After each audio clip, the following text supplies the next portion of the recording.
Achi ben yal ke video me dong te ke randan ke al michinge tiech ke reason la lom nyer ke la te ke unu ti la lo ke nyer ke je yele ngu anta ke dio ti bela je minyam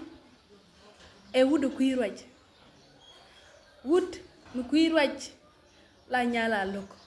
ko mi joje gwa o chigan mori chikeshol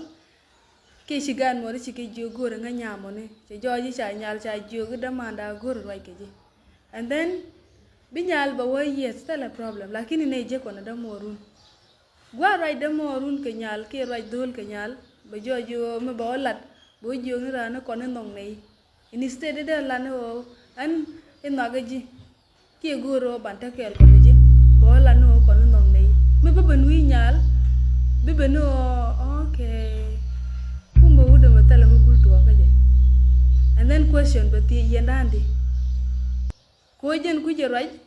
be chu kuje ta da la ne je wo be la de didi agwa man bi nyaaro be chu moy ke kel be lo be ngaji wudo moni e kuje raj ke tala gwa de ko ten kan je ko kuje raj kel mo me la lo nyere number 2 mi gori nyal be joje gwa o i min nyama bi ko lat ke liw bi o la du ne dial ke me bi manu ko tete yen ke lo nyama ni gore ye maga je ka dong manu tete yen ke le ne ke charo ken palpin ba dor ba onang chere mi nyal che ku tung accept already ka dong ka ne jin no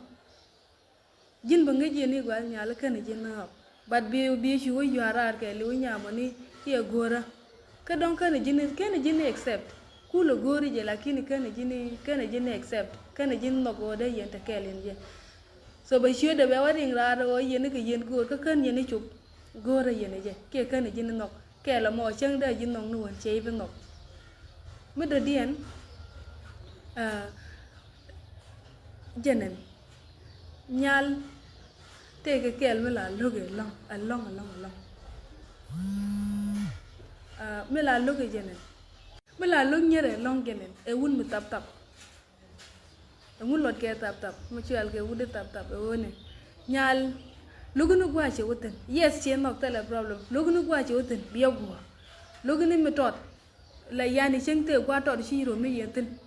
ejenta du nama yani goro de yimit ke je ene gwa ka dong te ka gwa mi chiro lo do de yen chong yen je si mu ke free time yani guruni je ke ku ge ke tabi all the time bi yode ka bi yode ka so na mo la nyira lok mi shay nen yani jeng gwata ne ken jelten ken nyema ne ke tan ken mo nga ke mu mi lal ken duon mi yani chengte ka event mi ci tuong nen bi chance bi nang bi gor bi wakaje nyer no ke no bi takala sieti ka lut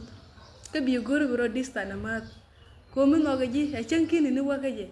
bi nen be gor da ro tie ke ji batariete moy ti lele ka shi bi goro bi goro bi ro tie ke je long me ke ni jin no ga nyal bata kai chance ni bi go je time me de roi ke je ke time me a che gwa ko de roi ke je ko te nyeti la no luge o de sigre ni ke ne de ka ngaje ne te ko kene ke de ngaje o jin wudo me gore je so ke la mon la long nyere long la gor ke no de ran da ta ke distance ke de na da ga ta ke distance yani bi ngaje o time me che de roi ke nyal ke je na mo ekel mi lo nyide je long lo ken wun tap